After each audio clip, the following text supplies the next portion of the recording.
most everyone up here on the other side of the aisle has endorsed a person that has been found liable for sexual abuse of women to be our president of the United States. But we are going to talk about how this party is going to protect women.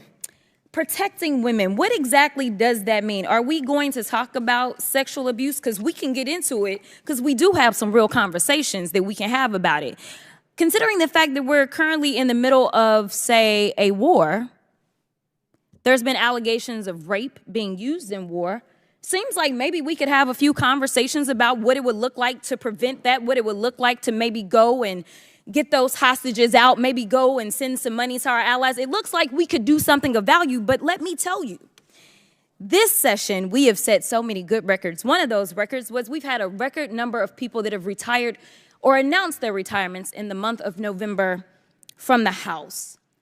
And from everything that I hear, it's because this body has become completely unserious. But we do have serious issues, especially when it comes to women. So let's talk about what it looks like to protect women in this country.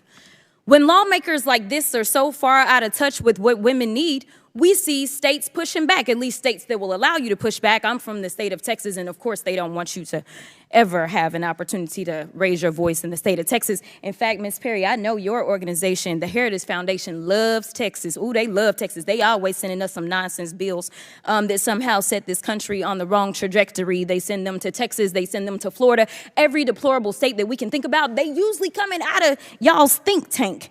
Today, we're spotlighting a powerhouse in the House Oversight Committee, Jasmine Crockett. Known for her boldness and strong commitment to the truth, Jasmine Crockett always brings the receipts. First, let's get to know Jasmine Crockett a bit better. Jasmine Crockett is a dedicated public servant with a reputation for fearlessly speaking up. She's an attorney and a member of the House Oversight Committee, where she's known for her sharp questioning and compelling arguments. So, where did Jasmine Crockett go to college? She attended the University of North Texas for her undergraduate degree and went on to earn her law degree from the Thurgood Marshall School of Law at Texas Southern University. And where is Jasmine Crockett's district? She represents Texas's 30th Congressional District, which includes parts of Dallas. Now, since the clash with Marjorie Taylor Greene, everybody with a cell phone has been searching, who is the Black representative for Texas? Because many don't know her but love her. Well, Jasmine Crockett proudly serves as one of the Black representatives from Texas, making significant strides and speaking up for her community. Here's what she had to say about the clash on the Jimmy Kimmel Show. She attacked you personally. She did. Yeah, she started it. She did. Did you have that phrase? What was it again? Bleach blonde. Bad built. Bad built. Butch body. Butch body. That's right. Was that?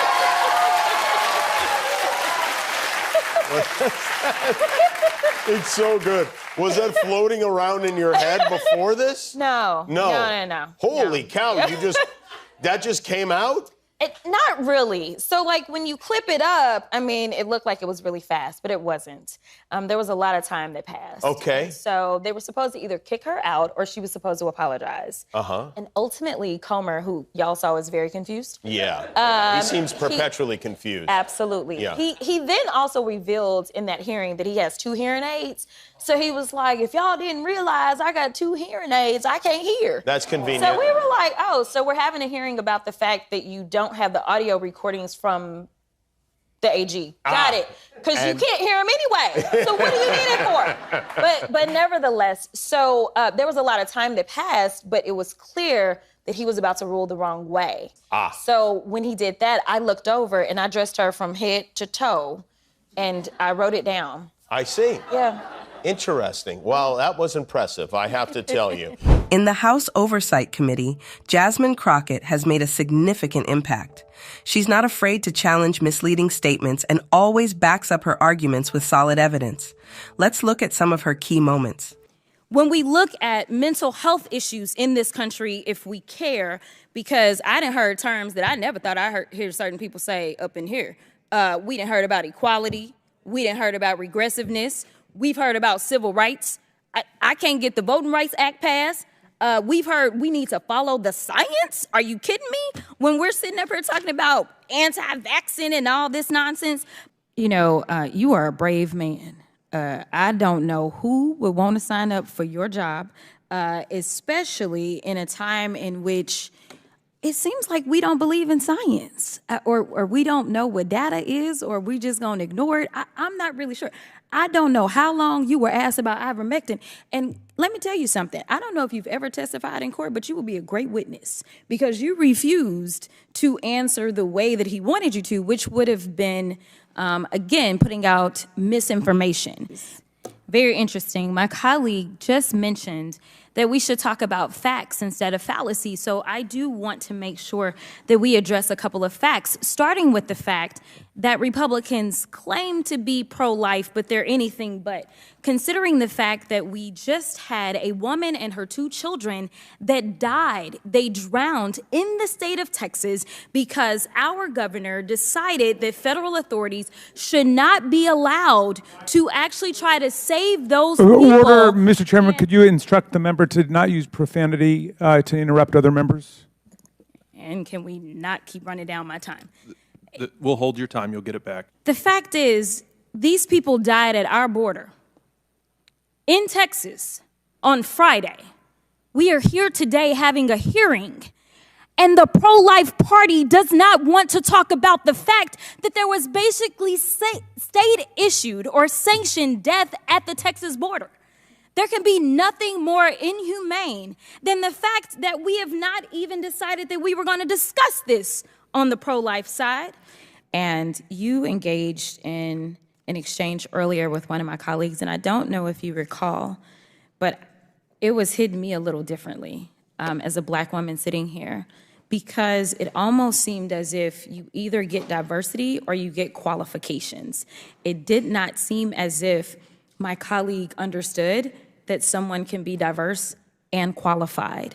And it is why you have people like me that get very frustrated, not just in the halls of Congress, but in general in this country. Because as I'm sitting here and there seemed to be this question of you're either diverse or you're qualified, all I could think about was the fact that I currently hold an honorary doctorate. I also hold a Juris Doctorate. I also hold a bachelor's. I also technically hold the rank of Lieutenant Colonel in the Civil Air Patrol, and I actually practiced law for almost 2 decades, in addition to serving on various boards, in addition to being a prior state lawmaker.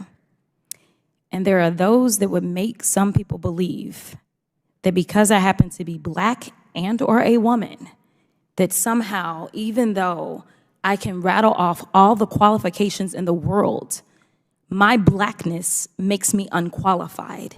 Here's an example of Jasmine Crockett in action. Watch how she dismantles misleading claims and presents clear, irrefutable evidence. This is what we mean when we say she brings the receipts. So at this point in time, I'd ask unanimous consent to enter into the record a document indicating that the law firm representing Tony Bobulinski was paid $10,000 as recently as January of this year by the Save America PAC, which you may recognize as Donald Trump's PAC. Without objection. Thank you. Now, so far in this hearing, it has felt like the worst episode of The Apprentice. I'm sure you're familiar with that show. It seems like my colleagues and maybe you and some others are trying to become the next vice president of the United States of America. You're auditioning or something like that, because Mr. Bobulinski, I know that you take exception to the fact that your credibility has been called into question over and over. But when someone comes to testify under oath, whether it's before this committee, behind closed doors, or in person, then we have to evaluate someone's credibility. And sir, I definitely have always had issues with your credibility, as I know that you are very well aware of. So let me remind you of what happened behind closed doors. Well, you should ask Ro Khanna about my credibility. I haven't asked you a question. Okay? You are? When I haven't. So when I ask you a question, that's when you answer. Otherwise, I'm talking. So, excuse me? With my time, because it's my time, I want to be clear that when we were behind closed doors, you called a number of people liars. You called the Wall Street Journal liars. You called Cassidy Hutchinson a liar. You called the FBI a liar. You called Rob Walker a liar. You called James Gilliar a liar. You called Hunter Biden a liar. You called Jim Biden a liar. And just today, you added to your list, you called my colleague, Congressman Mr. Goldman, a liar as well. It seems like, according to you, the only person that's telling the truth is you, and everyone else is lying. But I want to move on to something else. Is that a question? It's not a question. Oh, okay. You'll know when I ask you a question, I promise. Thank you. There seemed to be a concern about the mounting debt, and I am going out on a limb, and I am going to ask you if you are aware of how much debt we added under the Trump administration, out of curiosity. If you don't know, I know off the top of my head, but something tells me you may know. I have an imprecise number. I Okay. bet you have the precise number in front of you, so I don't want to give you the imprecise number if you have the precise. No. Give me the imprecise. No, please. Well, I'm going off of my head because that wasn't part of what I was supposed to say. But long story short, $8 trillion was added under the Trump administration. And so I think that it is important that we focus on making sure that we're keeping our debt under control, but I think it's also important that we're honest about how that debt is accrued and make sure that we don't continue to make the same mistakes. I know that the election was brought up, and there are those that are standing by their man, but they also seem to be concerned about debt, which seems like the two don't go together, because we know that their man actually is really good at running up the credit card debt for this country, because he likes to give tax breaks to his very rich friends, which means that we don't get as much money coming through the door when they are not required to pay their fair share. You know, what is wild to me is that this word patriot seems to be getting co-opted for propagandists, because that's what they do, all right? So we're going to talk about what my colleague from Georgia, she talked about misinformation, and I don't know what she was talking about, but nevertheless, we can look at her own tweets and we can find plenty of misinformation, but we're just going to go through one specific tweet. Now, she said that we need to work with Israel to track down the serial numbers on any U.S. weapons used by Hamas against Israel.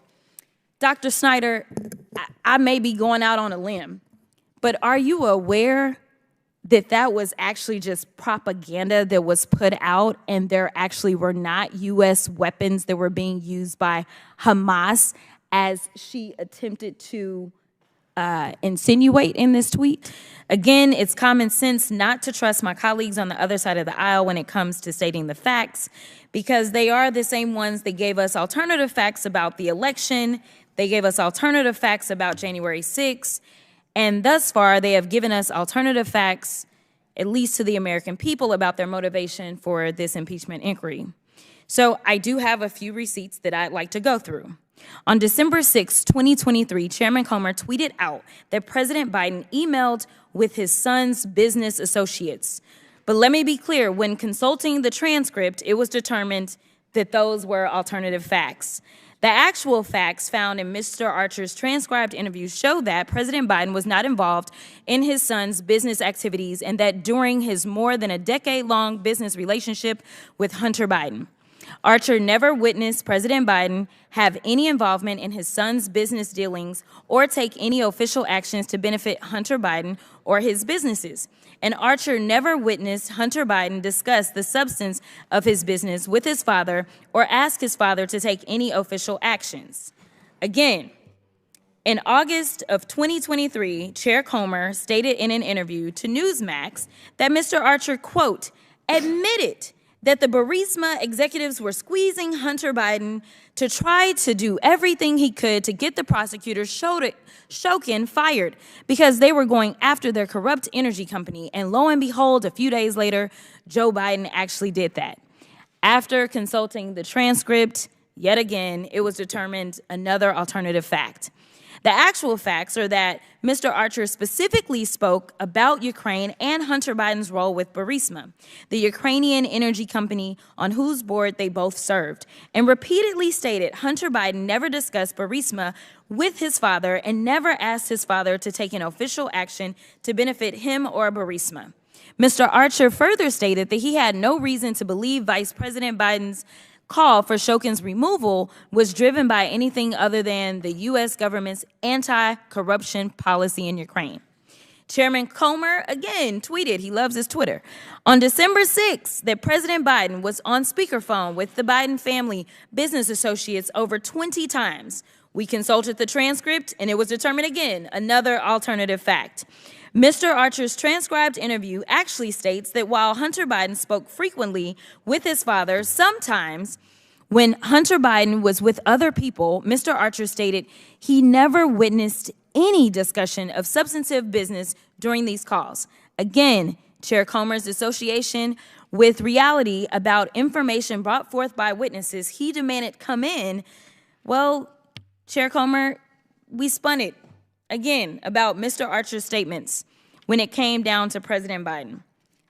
When we consult the transcript over and over and over, it's been determined that the facts that have been laid out by the members of this committee on the Republican side have been alternative facts.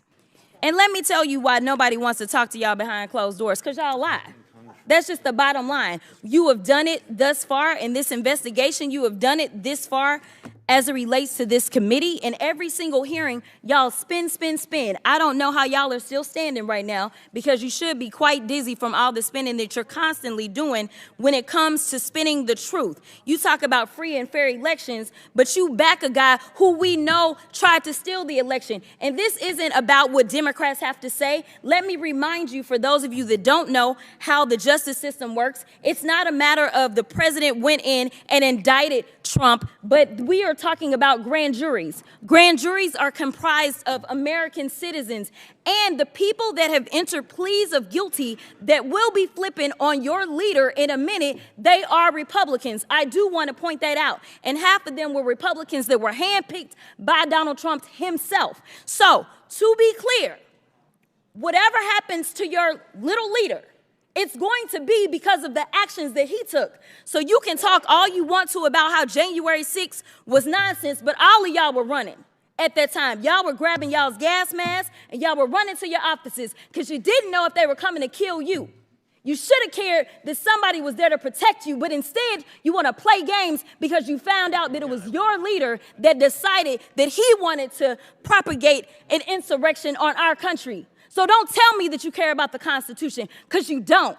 If someone has an issue with, say, what happens in court, do they then somehow hop from state court all the way to the federal legislative branch, or is there a different process in which you are supposed to be able to explain any issues you may have? The process would be the judicial appellate process, holding aside the issue of state versus federal. Oh, interesting. Okay. All right. So normally people don't get convicted on a state level and somehow end up litigating the issue on the federal level in the legislative branch. Is that correct? Yes. Okay. All right. So something is different about what's going on today. I just wanted to clarify because I thought I was living in the upside down for a second.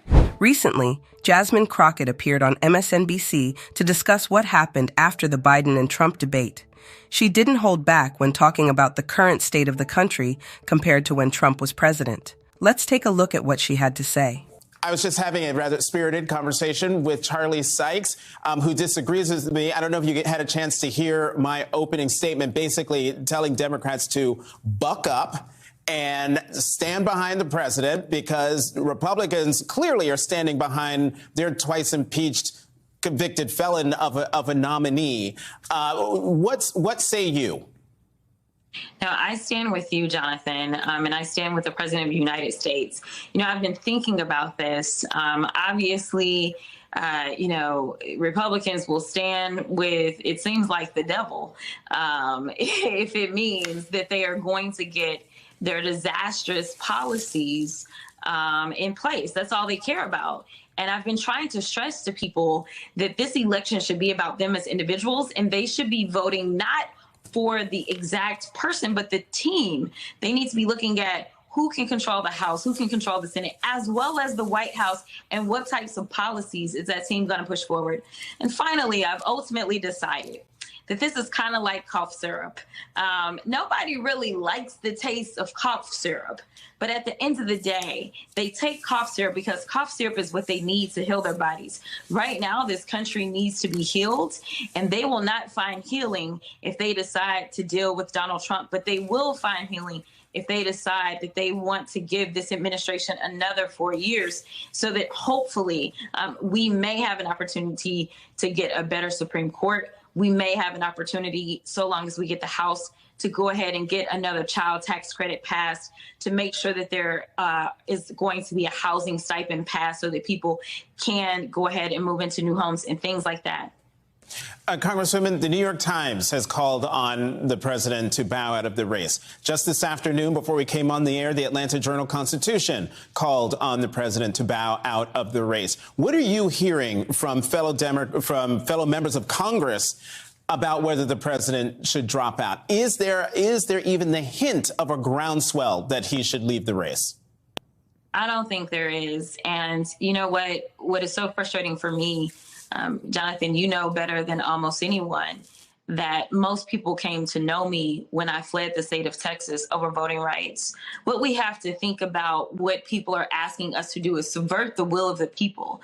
The people have spoken, and this is our Democratic nominee. To do anything else at this point in time would basically say, you know what, forget what those people did because of what some pundits decided, because of what the New York Times thought we should do. Listen, that's not what we do in a democracy. We don't just replace somebody because there is this feeling that there was a 90-minute situation that they felt like wasn't his best day. And if I'm real, it wasn't his best day. But here's the deal. This man has given us so many amazing and incredible days of his life for almost 50 years. And the fact that we want to delete that because of a 90-minute performance in which his opponent did not perform well. He just kept talking the whole time, but he didn't answer half the questions, and the other half of the questions he did answer, he was lying about. But that's not what we're talking about. Instead, people want to talk about our president, who has performed in an extraordinary way. History will look back and talk about the record of Joe Biden, and is going to be one of positivity. Jasmine's statements on MSNBC were powerful and direct. She highlighted how much better the country is compared to when Trump was president. This kind of honesty and fearlessness is why she's such an important figure in the House Oversight Committee. She consistently proves that she's not afraid to speak up and present the facts. Keep an eye on her, because she's a voice that demands attention. If you enjoyed this video, make sure to like, comment, and share it with your friends. Don't forget to subscribe to Black Discoveries for more videos on important political figures and events. Thanks for watching, and see you in the next video.